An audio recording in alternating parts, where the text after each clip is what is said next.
In my opinion, ferrofluids are one of the most visually interesting things that I've ever seen, just because they look so weird. Under normal conditions, it just looks like an oily liquid, but when it's exposed to a magnetic field, it forms these spikes. However, when the magnetic field's taken away, it instantly goes back to being a free-flowing liquid. When I first saw this, I thought it almost looked like magic, but the general idea behind it isn't actually that complicated. It's all based around a magnetic iron compound, which is almost always magnetite. Under normal conditions though, if magnetite were mixed into a solvent, it would very quickly separate out, especially under a magnetic field. So to fix this problem, the magnetite particles are chemically coated with something that allows them to be stably suspended in the solvent. If this is all done properly, the magnetic field won't be able to pull the particles out of solution, but they'll still react to it. And the result of that is this weird magnetic liquid that we call a ferrofluid. Ferrofluids can be used practically in many things like hard drives or speakers, but I feel like most people, including myself, are just interested in playing around with it. The biggest issue though is that it tends to be super expensive.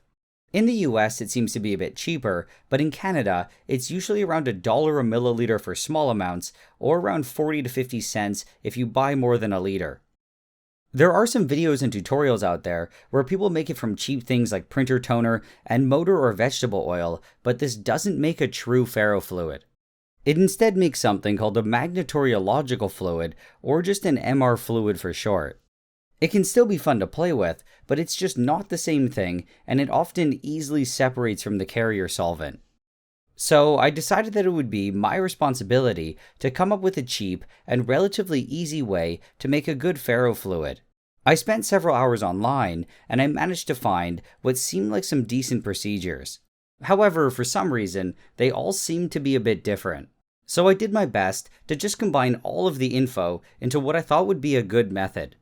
However, as you can maybe tell from the title of this video, which is Attempting to Make Ferrofluids, I wasn't exactly successful.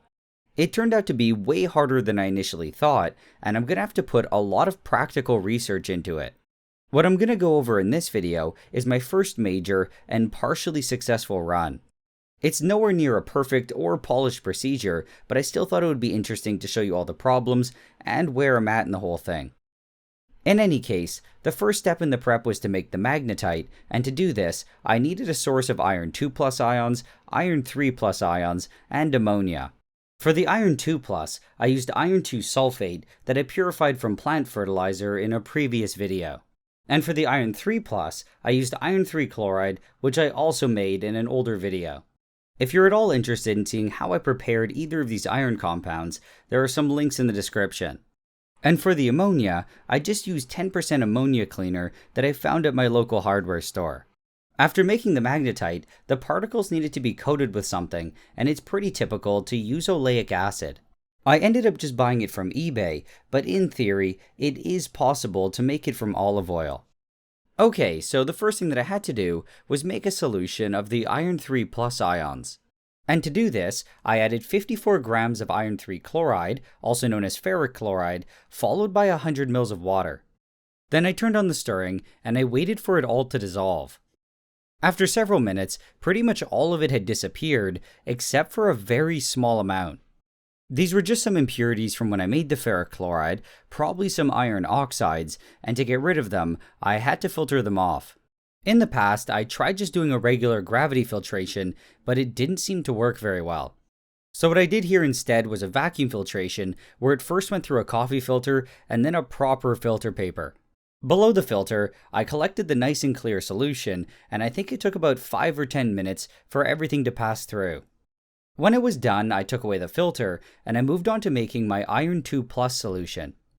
This time, I used 27.8 grams of iron 2 sulfate, also known as ferrous sulfate, and again, 100 ml of water. I turned on the stirring and it started to dissolve, but there was a slight yellow color to the solution. Ferrous sulfate tends to react with oxygen in the air, and this was probably some sort of oxide that had formed. To deal with this, I just added a few drops of sulfuric acid, and you can see that the color quickly disappeared. After stirring it for a few minutes, everything dissolved, and I moved on to the next step. Into a nice 1 liter beaker, I added the ferric chloride solution that I just made, and I turned on the stirring. Then into this, I poured in the ferrous sulfate solution. There was no reaction going on here, and I now just had a mixed solution of iron 2 plus and iron 3 plus. I let it stir for like 30 seconds, and then I tested the pH.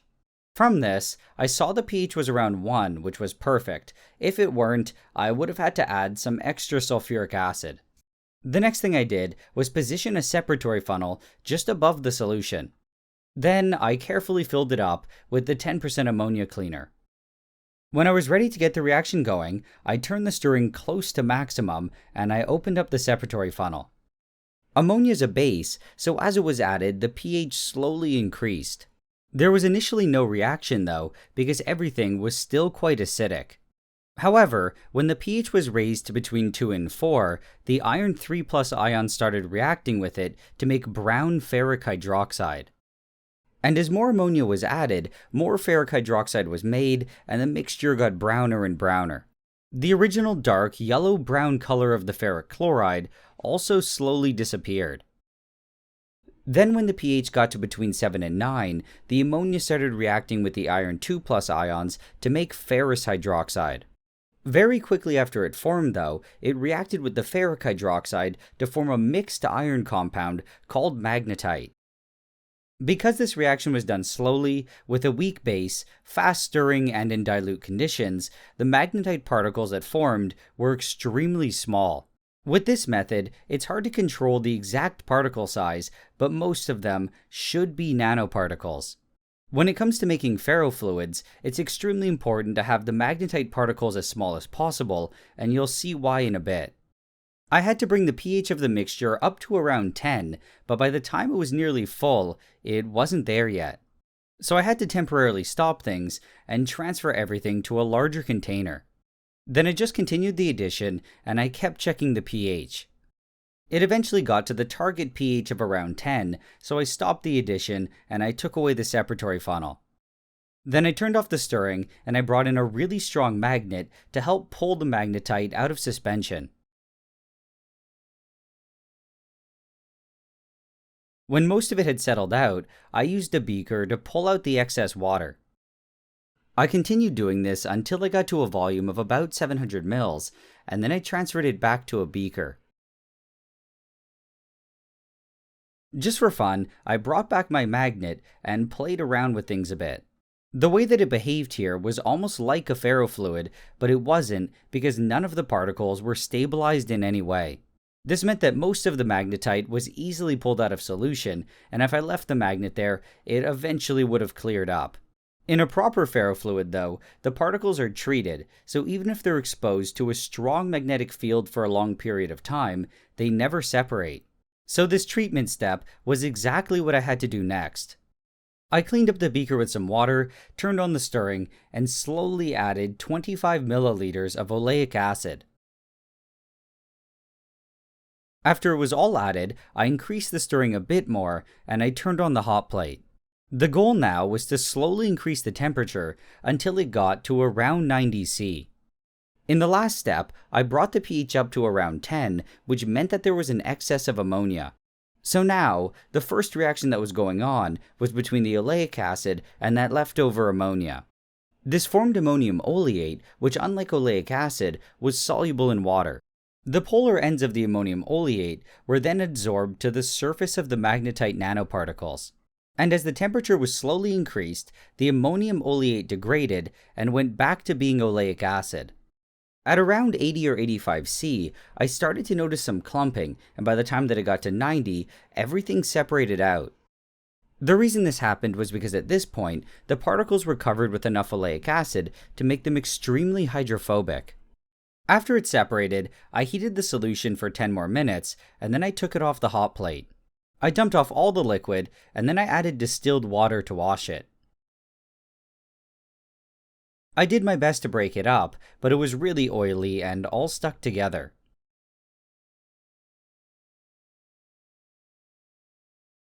I also had to reach in and manually pull out my stir bar, and you can see how nice and dirty it was.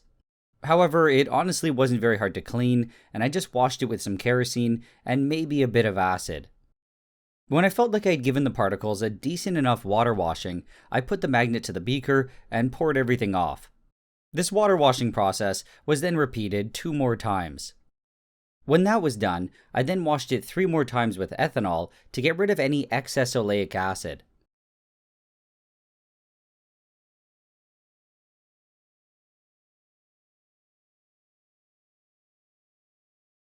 What was weird was after the first and second washing, it gave me a nice separated powder, but after the third one, everything clumped together again. I'm honestly not exactly sure why it did this. In any case, when I was done, it looked like I lost a decent amount of magnetite in the washings, so I put a magnet under it to pull it all out. I let it sit for about 10 minutes, and then I poured off the liquid and saw that there was a decent amount at the bottom. This recovery, along with the main stuff, was then transferred onto 2 small dishes. Both of them were still full of ethanol, so to dry them, I put them in my vacuum desiccator overnight. By the morning, the ethanol was gone, but they were both still a bit oily. I think this might be because I used way too much oleic acid in the coating process, so the washing steps didn't get rid of it all. In any case, to test it, I took a small piece from the main batch and added a minimal amount of kerosene. Kerosine's a very nonpolar solvent, and it'll hopefully be able to interact with the nonpolar oleic acid that I attached to the surface of the magnetite particles. This should allow the normally insoluble magnetite to be dispersed in the solvent almost as though it was being dissolved. However, it technically isn't getting dissolved, and it's more accurate to describe it as a stabilized colloidal suspension. This coating of oleic acid also helps keep the particles separated, and it prevents them from aggregating together. Ideally, the final result will be a stable suspension of magnetite nanoparticles that can interact with a magnetic field, but still stay in solution. When I felt that it was ready, I went ahead and tested it, and it kind of worked, but the quality was really bad. To be fair though, it did still kind of work, but it didn't look like it was completely liquid, and it also didn't spike at all.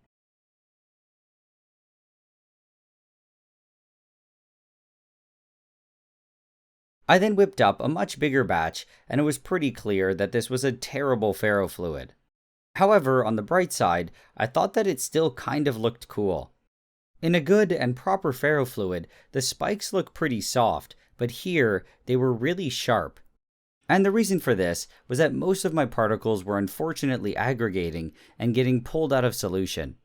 I'm not exactly sure why this happened, but there were only 2 real variables to consider. The magnetite particles were either too big, not coated with enough oleic acid, or it was a combination of the two. After seeing this, I kind of just assumed that my whole process was a total failure.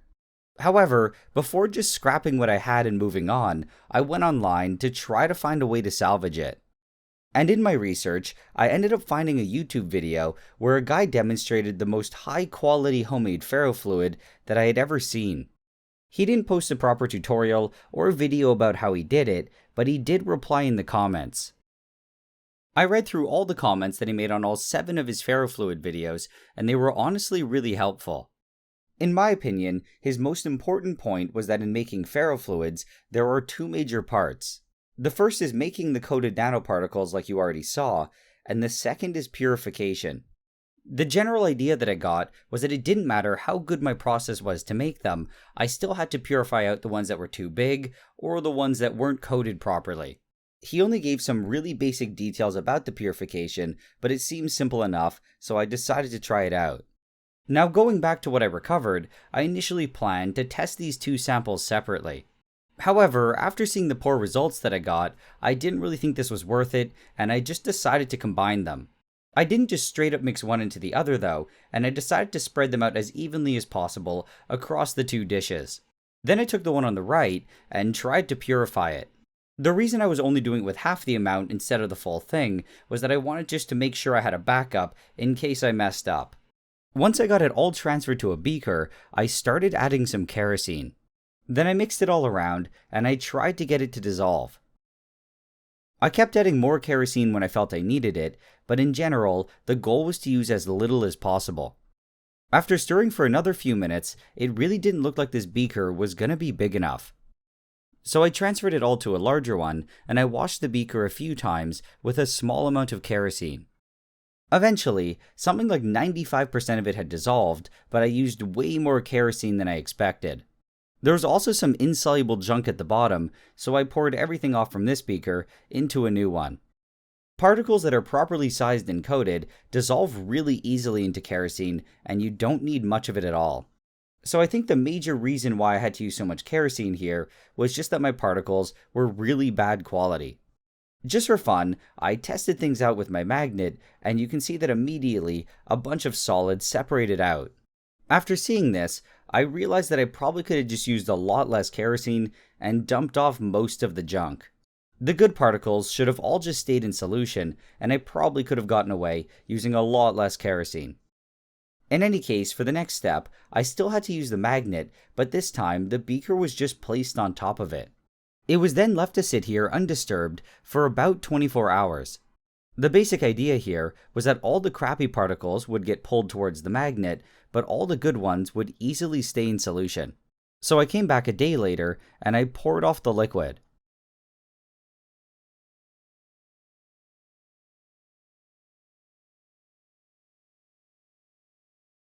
And at the bottom of the beaker, I was left with all my crappy magnetite particles. Like before, they were still fun to play with, but they weren't going to be useful for making any kind of ferrofluid.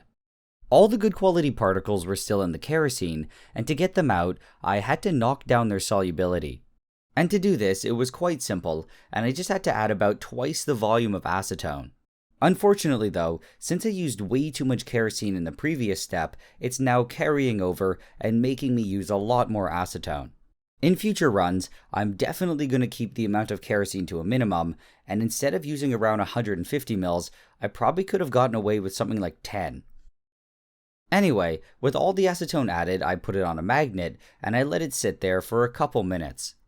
I then poured off all the solvent, and at the bottom, I was left with a brown paste. With the help of a bit of acetone, I transferred it all to a small dish.